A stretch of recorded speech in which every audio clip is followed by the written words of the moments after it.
கிறிஸ்துவுக்குள் பிரியமானவர்களே, இயேசுவின் நாமத்தில் நான் உங்களை வாழ்த்துகிறேன்.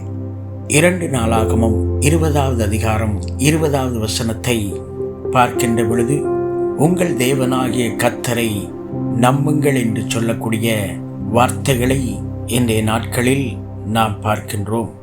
அன்றைய நாட்களிலே யோசபாத்துக்கு விரோதமாக ஜனங்கள் வந்த பொழுது தேவனாகிய கர்த்தருடைய சமூகத்திலே ஜனங்கள் எல்லாரும் ஒன்று கூடி கர்த்தருடைய சமூகத்திலே உபவாசித்து அவர்கள் தேவனிடத்திலிருந்து ஒரு மாபெரும் இரக்கத்தை பெற்றுக்கொள்ளும்படியாக அவர்கள் தேவ சமூகத்திலே தங்களை தாழ்த்தி கர்த்தரை துதித்தார்கள்.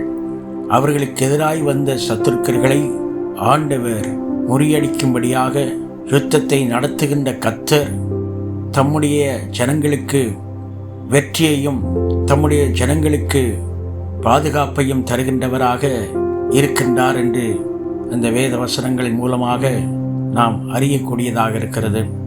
இன்றைக்கும் நம்முடைய வாழ்க்கையில் நமக்கு விரோதமாக பலவிதமான காரியங்கள், சத்துருவின் கிரியைகள், அந்தகார வல்லமையின் கிரியைகள், மனிதருடைய பொல்லாத கிரியைகள், விரோதங்கள், சண்டைகள், பிரிவினைகள் நமக்கு எதிராக வருகின்ற பொழுது நாம் தேவனுடைய கிருபையுள்ள கரத்திலே நாம் விழுந்து கிடந்து கர்த்தரை துதித்து கர்த்தரை மகிமைப்படுத்தி நாம் ஆண்டவருடைய அன்பினால் நிரப்பப்பட்டவர்களாக இருப்போமானால் தேவனாகிய கர்த்தர் நிச்சயமாகவே நம் ஒவ்வொருடைய வாழ்க்கையிலும் விரோதிகளை ஜெயிக்கும்படியான பலத்தை ஆண்டவர் தருகின்றவராக இருக்கின்றார்.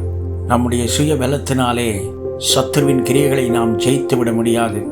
ஆனால் ஆண்டவராகிய கர்த்தருடைய ஆவியானவருடைய துணையோடு சத்துருவின் கிரியைகளை ஜெயிக்கவும் ஜெயமெடுக்கவும் ஆண்டவர் உதவி செய்கின்றவராக இருக்கிறார். சத்துருக்களை ஜெயிக்கவும் சத்துருக்களுக்கு எதிர்த்து நிற்கவும் தேவ ஆவியானவர் நமக்கு உதவி செய்கின்றவராக இருக்கிறார்.